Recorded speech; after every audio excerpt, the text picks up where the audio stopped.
అణగారిన వర్గాలకి అభ్యున్నతి కోసం, అదేవిధంగా ఇతర వర్గాలకి అణగారిన వర్గాలకు ఉన్న అసమానతలు తొలగించడానికి కోసం తీసుకొచ్చిన సమున్నత చట్టమే ఈ ఎస్సీ ఎస్టీ సబ్ ప్లాన్. అధ్యక్ష, దళితుల అభ్యున్నతి కోసం ఎన్నో ప్రణాళికలు రూపొందించినా కూడా ఆ ప్రయోజనాలు ఆశాజనకంగా లేకపోవడంతో 1989లో కేంద్ర ప్రభుత్వం ఈ చట్టాన్ని తీసుకొచ్చింది. అధ్యక్ష, ఇది రాజ్యాంగం దళితులకు కల్పించిన హక్కు. అధ్యక్ష, దళితులు కేటాయించిన నిధులు దళితులకే ఖర్చు చేయాల్సిందిగా ఆ రోజు రాజ్యాంగం పేర్కొంది.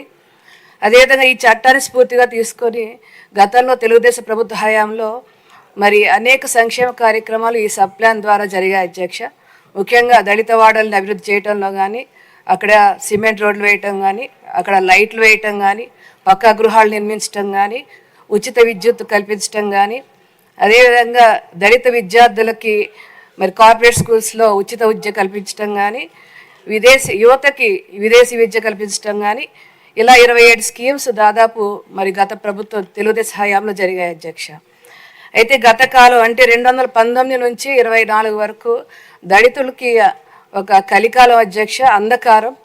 పూర్తిగా ఈ నిధులన్నీ కూడా దుర్వినియోగం అయిపోయినాయి.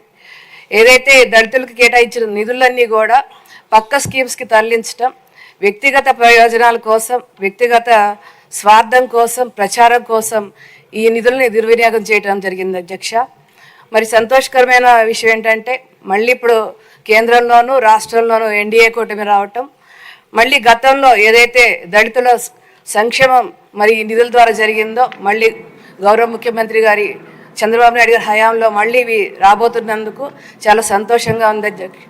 అధ్యక్ష, అయితే చివరిగా మేము కోరుకునేది ఒకటే విన్నపం. అధ్యక్ష, మళ్ళీ భవిష్యత్తులో ఎప్పుడూ కూడా ఈ నిధులు పక్కదారి మళ్లించకుండా నిర్వీర్యం కాకుండా ఒక పటిష్టమైన కఠినమైన చట్టం తీసుకురావాలని మీ ద్వారా ప్రభుత్వాన్ని కోరుతున్నాం. అధ్యక్ష.